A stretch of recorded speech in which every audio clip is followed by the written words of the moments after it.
According to its creator, the contents of this box could have existed, but don't. There was a plan, the box was a part of it, but when that plan fell through, the contents fell with it. What's left is a symbol of the mysteries in this franchise that will never be solved. By the end of this video, I'm going to show you what was inside.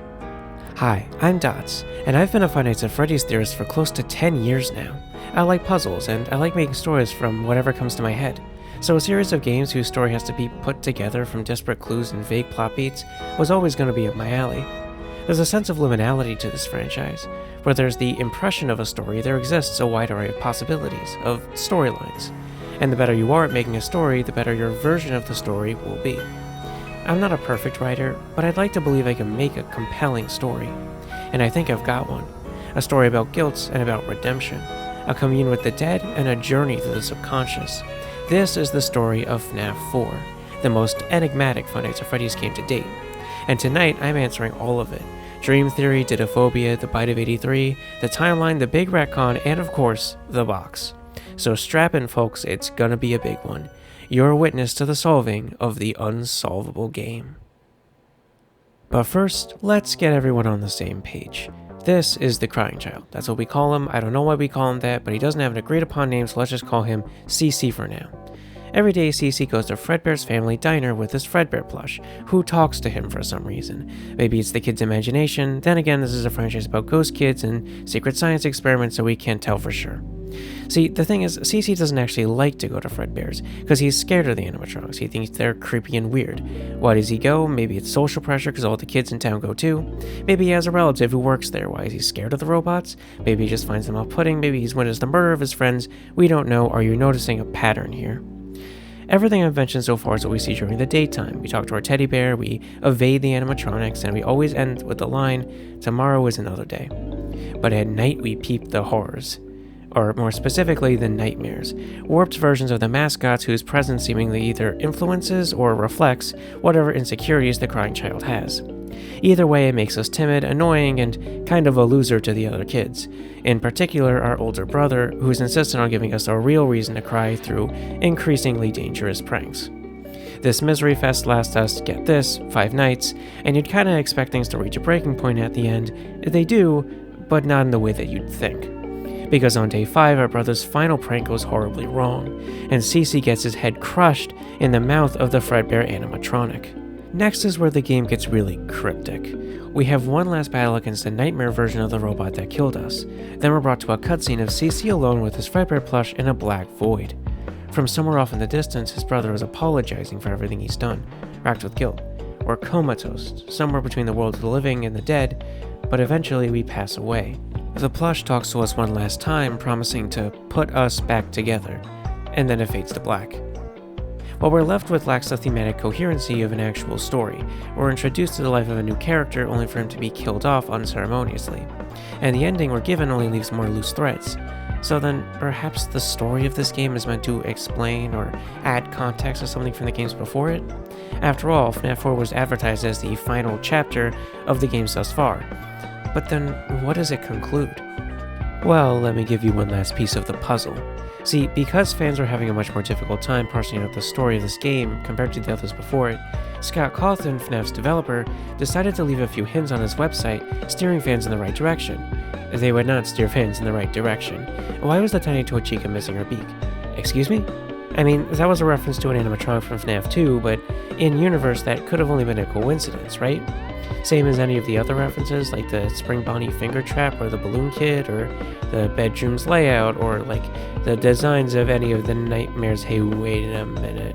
There were references to the entire franchise up until that point. And if Scott was trying to draw them to our attention, then clearly they were more than simple Easter eggs. One problem though. According to a commercial on the TV, this game takes place in 1983, and the rest of the franchise happens way after 1983. So these similarities couldn't have been anything more than Easter eggs unless the entirety of the rest of the franchise took place at that same point in time. Our conclusion? It was all a dream. Everything up until the current game didn't happen. It was all in our head as we were dying in the hospital, and the thing is, we were already convinced that this game's night sections were part of the crying child's coma. We saw the pills, flowers, and IV at his bedside. No, it made sense, and it made FNaF 4 important, at the cost of making everything else a penny drop.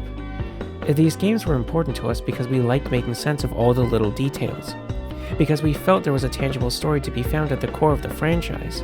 So for those details to have not meant anything would be inherently dissatisfying. Following extensive community outrage, Scott seems to have backtracked on his initial statements, redirecting the story towards something more narratively palpable. Dream theory itself has been largely rejected, though no major interpretation has risen up to take its place. FNaF 4 was, and remains, an enigma, its details not worth looking into. And whatever story Scott actually had planned out for this game, whatever he intended for us to find, has been left undiscovered for a little over a decade. Now allow me to try and change that. Take dream theory, invert it. Now the entirety of FNaF 4 is a dream, stemming from the mind of someone who's experienced all of the previous games. A reflection of something in the past that's meaningful to the supposed series protagonist. Here's my theory. In FNaF 4, we play as the older brother, atoning for his mistakes through his dreams by stepping into his brother's shoes and fighting his internal demons. But more than that, we're reaching out to the crying child from beyond the grave, guiding him through his last moments, his memories as recreated in the dreamscape, to set his soul free.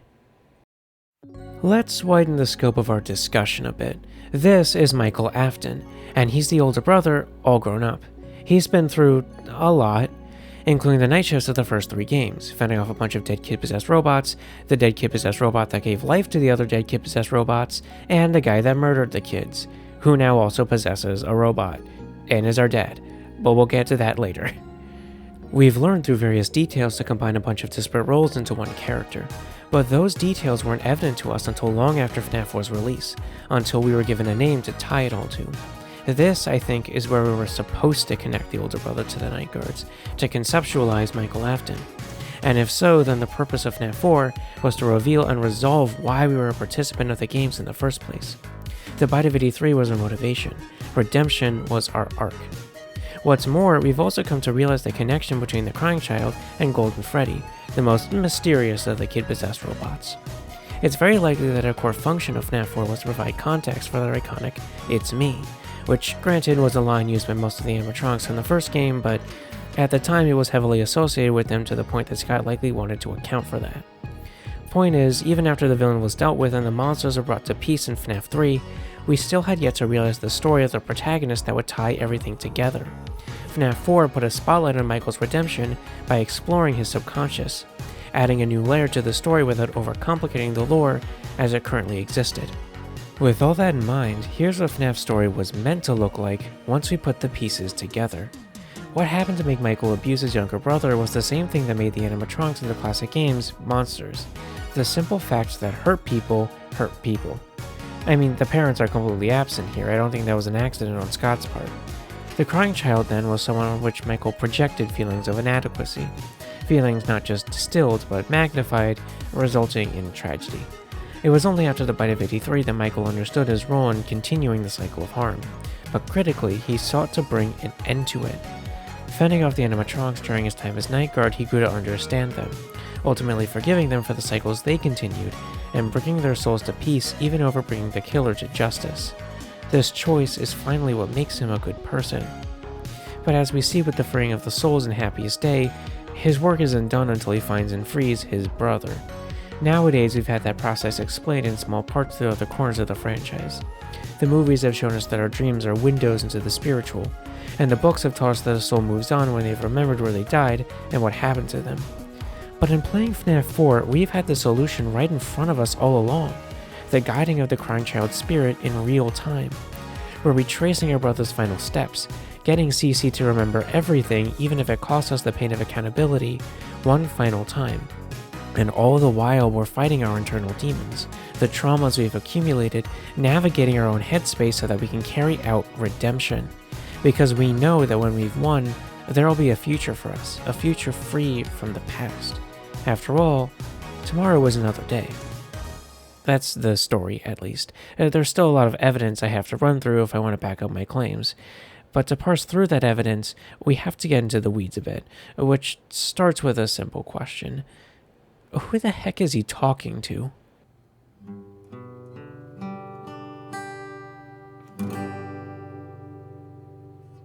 He's your buddy, When your brother's being a jerk, he's your pal. When your dad is off at work, he won't leave you. When you're going for a bite, well, until the 6th night, he's a stalker. Turn the corner, see him lurk, he's a psycho. It's not an illness, it's a quirk, but you need him just as much as he needs you. He'll make your dreams come true. He's here, he's there, he's everywhere. Who you gonna call? Psychic friend Fredbear. Excuse the time-honored tradition, but I had to address the elephant in the room. This plush is haunted. Not in the past, mind you, but in Michael's mind. There's this other presence guiding us through our brother's final days. And what's more, this clearly isn't just a dialogue between the player and the plushie. Let's break it down a little bit. These are my friends. And not only is this line a part of CC starting to remember things, it's a reference to the fact that the spirits possessing these characters in the modern day are other lost souls who he spends time with. Michael would be able to recognize CC's room, but he shouldn't be able to recognize the connection CC has with the other spirits. He wasn't around for it. And why would Michael say these are my friends? No, this is the crying child, and they're clearly talking to someone. Okay, so they're talking to the plush, right? Not likely. Not if the plush later acknowledges that his older brother won't stop until you find him. Psychic friend Fredbear already knows what's going on. He doesn't need to be filled in about information like this. What's really going on here is that there are 3 entities going through these 8-bit minigames together. Psychic friend Fredbear, the crying child, and the player, aka Michael. Michael is the one moving CC around and prompting him to interact with other items or people, while CC is the one to speak at just a few intervals, led to remember and re-experience his life. So then, Psychic friend Fredbear is a completely separate individual, someone who knows what's going on in at least the crying child's head, and is similarly motivated to guide and rescue his spirit. After all, he's the one to encourage us to keep going. But then, who is he? If the My Friends line is anything to go off of, the guy possessing the Golden Freddy plush might be the kid possessing Golden Freddy, except we just established CC as the person possessing Golden Freddy. Maybe it's the puppet? It could be, but there's not much evidence for it other than that it'd make sense. And maybe it's a new character. That would be unsatisfying. Wait a minute. Aren't there 2 souls in Golden Freddy? Okay, we're looking a bit into the future again. And this is another one of those things I feel like we were supposed to have seen earlier. Jump ahead to the FNaF Survival Logbook, the only book in this franchise universally regarded as canon. We're introduced to 2 souls who both compel you, the reader, to find their name. One speaks to you in invisible ink, the other in altered text. The former convinces the latter to remember parts of their life, including a plastic toy telephone suspiciously similar to the one seen in the FNaF 4 bedroom. And all the while there's this red text engaging in the dialogue too, text explicitly belonging to Michael Afton. Michael and another soul are attempting to guide the crying child through their memories. It's an interplay between 3 entities, and it's the exact same relationship as in FNaF 4. Given to us again so that we can pick up on it this time. Okay, but how do we know that both these souls are a part of Golden Freddy? Well, we already talked about why that would be the case with CC, but with the 3rd soul it's a bit more complicated. My name is written in invisible ink over a sketch of a gravestone, a very similar gravestone to the one seen in the true ending of FNaF 6, which notably released around the same time. The name of the gravestone is intentionally obscured, likely because we were meant to discover it through the logbook, but more than that, the positionality of all 5 graves in the true ending closely matches a similar scene of the masks remaining in FNaF 3, a bad ending that results in the spirits still being around, provided you haven't achieved happiest day. We match each grave to each mask, and lo and behold, the obscured grave belongs to Golden Freddy. We've been tipped off to the idea that animatronics can have 2 souls through a good number of non-canon side stories, but as with most things in FNaF 4, the truth only revealed itself long after it was intended to be. This is Golden Freddy, and this is Golden Freddy. The 2 are interlocked and the same noticeably glitchier than the rest animatronic, and that's why a 3rd soul gets involved here. Why they know so much about us, and why they're motivated to help us. Oh, and I should note, we may have found the names of both souls in the logbook. I'm going to go with HyperDroid's interpretation since I find it to make the most sense, though everyone's entitled to their own interpretation. And that being said, for the rest of the video, I'm calling this guy Cassidy, which means I've been misgendering them the entire time, so really, they're a psycho. But I still maintain it's not an illness, it's a quirk. And the crying child finally has a name, that being Dave or David. Yes, I know there's already another David in this franchise, but there are 3 Jeremys, 2 Cassies, and in the movies there's like 2 Mikes. So yeah, there can be a coincidence by Scott's decree. But what does it mean for Cassidy to be a part of this dynamic? What's the significance of Michael and Cassidy working together? Well, for one, the 2 souls thing allows us to explain "it's me" without going back on the idea that the 5 kids were lured into the back of Freddy Fazbear's Pizza. But for another, I think we need to establish a line of communication between Michael and the other spirits.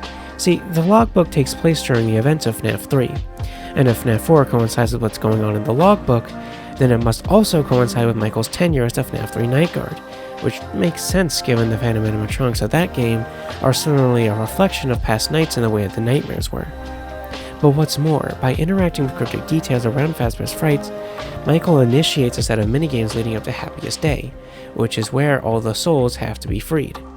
So, during the night shift, Michael is fending off Springtrap, interacting with the souls in Golden Freddy through the logbook, and potentially as instructed by Cassidy, doing things around the location so that the other missing kids find their peace.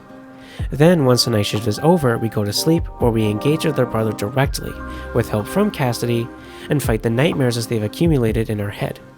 The fact that all this happens in one place helps to explain why the puppet isn't in FNaF 4 to any capacity. They're busy helping the other spirits, puppeting the toys to do its bidding like we now know it can do through the movies. And what do you know, who helps give us cake to the spirit of the crying child in the FNaF 3 minigames? Golden Freddy, Cassidy. What this leaves us with is a surprisingly rich conclusion to a very cryptic franchise. Springtrap, the villain, tried to do away with and hide from his problems. While he got what he wanted, safety from consequence, he ends up suffering from all eternity in the spring-locked suit, a taste of his own medicine. The animatronics, the monsters, held Fazbear Entertainment responsible for their suffering, and passing down the pain as it had been instilled on them, resorted to violence to be seen. Michael, the hero, was a product of a neglectful environment, and projected his insecurities onto his younger brother to the point of making a terrible mistake. But instead of running away from his problems, he chose to hold himself accountable and make right by his actions. And what's more, because of his own experiences, he knows not to blame the souls for what they've done, choosing to set them free. Five Nights at Freddy's started as a game where you learn to find sympathy for the monsters that couldn't be saved. Here, it ended with a profound statement on what it means to be worth saving. It's bittersweet, but it adds up with what FNaF has normally been about, finding the truth in a complicated matter. And it's quite simple when you lay it all out. It's kind of surprising we've never thought of this before. Then again, there's something I've been ignoring so far. Something that's cast a shadow over this game for 10 years, that makes this game in particular unsolvable. The box is drawing closer, one last truth to be revealed. But first, I have to go on a bit of a tangent.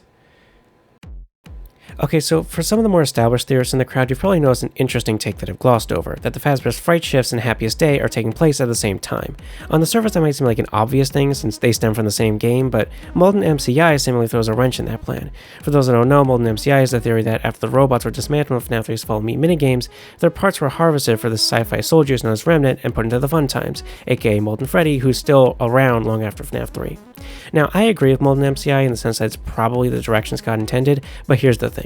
Remnant and souls are not the same thing. Remnant is the power that enables possession, not the possession itself. You can use its power to give life, but you won't maintain the memories or personalities that the soul initially had. That stuff remains separate. Think about the final Follow Me minigame. How could the souls be walking around if they've already been harvested and put into the Funtime animatronics? Unless you want me to believe that the spirits are straight up cloned, or that somehow Springtrap was able to do all this when he should be stuck behind a wall?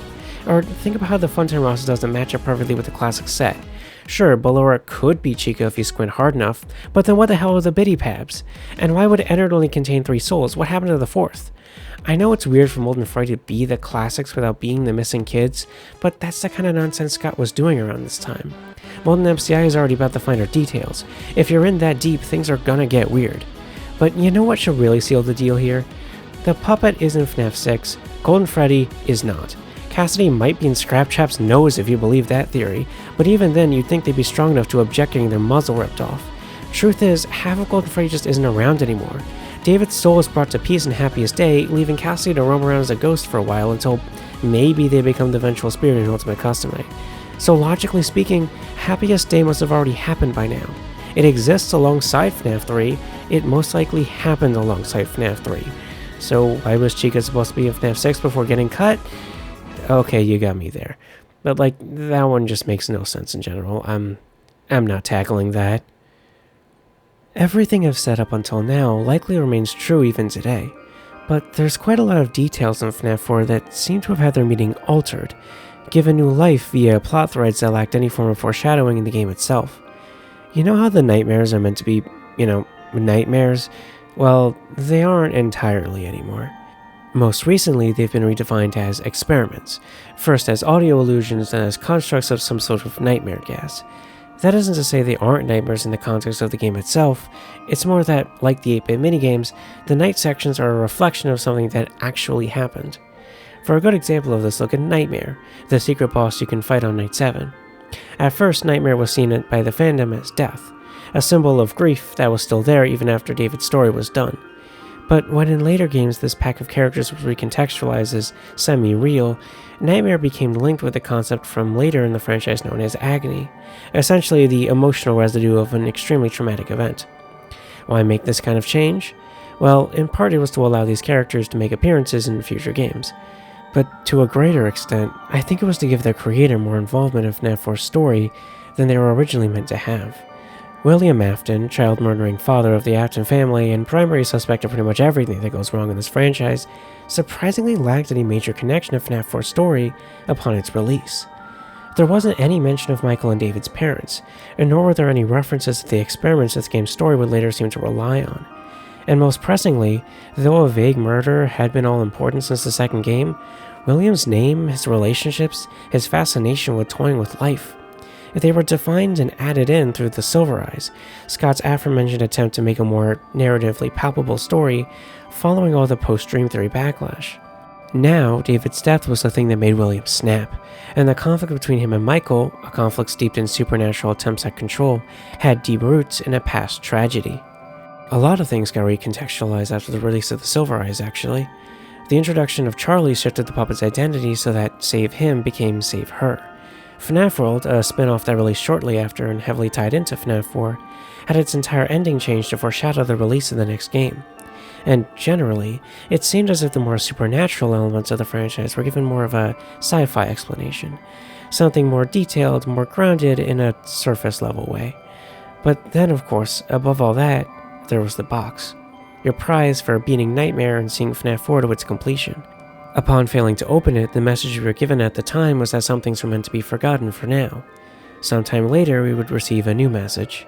Some things were meant to be forgotten forever. All of this would suggest a major period of reconstruction to the game's story following the reception of FNaF 4. But it goes further than that. Scott Cawthon has been on record saying there's only ever been one retcon as of the release of FNaF 6. If so, then it wasn't a general reconstruction that we saw, but the impact of one little change, one simple detail that, through its discovery, could completely change the way we see this franchise, a key from which so many more mysteries could be solved. And I think I've found it. I will put you back together. It's a line that makes more sense in modern contexts, given what we know about William's attempt to test life's limits. And nowadays, we believe William to be the person saying this, because notably, the color of Psychic Friend Fredbear's text is significantly different. And in a franchise where one of the secrets to unlocking Happiest Day was typing the hexadecimal code of Will's minigame sprite backwards, that's enough to know this isn't Cassidy speaking. But see, we should have known who was speaking from the very beginning, because the hexadecimal code of that final dialogue is the exact same as this character, our sister, Elizabeth Afton. Okay, I'm not saying this is Elizabeth Afton as we currently know her to be. Her hair color, her age, they're different, I'm aware of that. This is who Elizabeth was supposed to be, someone whose story had a lot more to do with the Bite of 83 than it does now.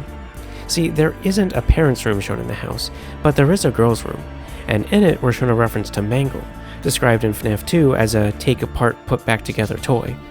I think it's highly likely that, when Scott ended the main story of FNaF 4 with this line, he was setting up a more sci-fi driven narrative as he'd wanted to do. But I don't think William was always involved. Instead, I believe it was going to be a grown-up Elizabeth's mission to experiment with life in the modern day, setting up a more personal narrative for Michael to have dealt with after having moved on from the original games. But when fans rallied together against stream theory, Scott saw how important understated aspects of the original story, namely the murderer's identity, still were to the community. So he put William in Elizabeth's place, leaving Elizabeth to become another of Afton's victims. With that in mind, let's paint a picture of what this alternate future of FNaF could have looked like. Elizabeth would have seen or learned about the robots being haunted, and would have tried to recreate the conditions behind their possession, leading to the creation of the fun times and likely the sacrifice of human lives for research. All this would have been to amend the mistake that was David's death, a mistake that Elizabeth would have blamed Michael for. And so when Michael would attempt to free these new animatronics and put a stop to the experiments, a conflict would have emerged between the two siblings, between someone who sought justice, even if it meant putting others beneath you, and someone who sought redemption through learning to forgive. In the end, I don't think Elizabeth's plans to bring David back would have ever worked. After all, David's soul had already been set free, and if FNaF World is anything to go off of, Cassidy may have already been guarding David's soul to prevent it from ever being disturbed again, repeating Happy as Day while Elizabeth's promise echoed in the background. But I'm not sure Elizabeth would have been defeated in the traditional way. I don't know how, but I think Michael might have found a way to pull her away from the edge, to make things right and to let go of the guilt she felt for turning a blind eye when David was in need of a support system. Because if Michael's good at anything, it's seeing the best in a complicated situation, and doing everything he can to make right by everyone's story. Which finally brings us to the box. The way that Scott describes it, the box was set up to have something inside, something he would fully understand when the story he set up for it was fully written. The box is going to be important, central even, to the story of Elizabeth and her attempts to bring David back, which means there must have been something potentially containing David's soul inside of it. Something close to him at the time of his death, that Elizabeth would have then kept close to her until the very end of this storyline. Scott had the subconscious conception of what that thing was, feeling it in tandem with the rest of his narrative, but he needed to take the overall idea of the narrative and put it onto the page, breaking it down line by line. He never got to do that fully. But the conception still existed, and if we can recreate Scott's train of thought, we can reach and identify that same piece of the puzzle. If you've agreed with me all the way here, then that train of thought has been uncovered, which means I've got the key to unlock the FNaF 4 box once and for all. Everyone ready? Here we go.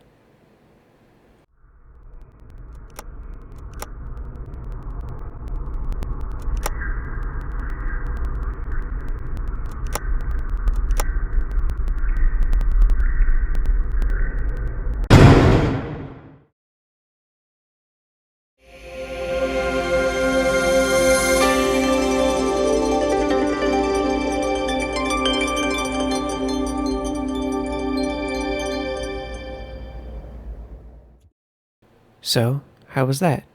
Still got questions? Yeah, I do too. It isn't a perfect interpretation, but it's about the closest I feel we've ever gotten to a full-fledged answer. And if it helps us to know more about the way FNaF does things and why, then I think I've done my job. Mysteries have served us well to give this game a sense of mystique.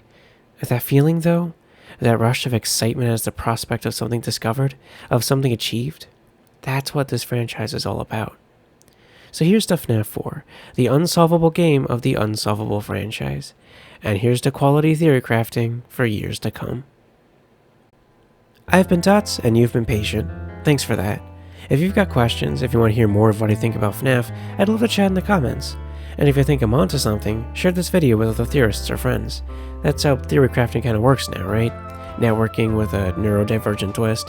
Speaking of networking, if you're working on a creative project and looking for potential collaborators in writing and voice work, maybe even in drawing, hit me up. I'm hoping to make a bigger impact online, and I've got a big project coming up that I want to make a splash.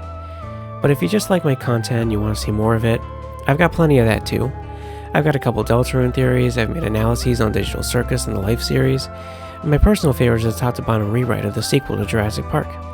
And I've got an original horror short for anyone looking for some out-of-season spooks. I can't guarantee the spooks. But whatever the case, I've got big plans going into 2026. So if you want to be one of the first to be a part of this channel, then hop on. Make sure to like, comment, subscribe, ring the bell for notifications, and always be creative. Because when you make the rules, The possibilities are endless.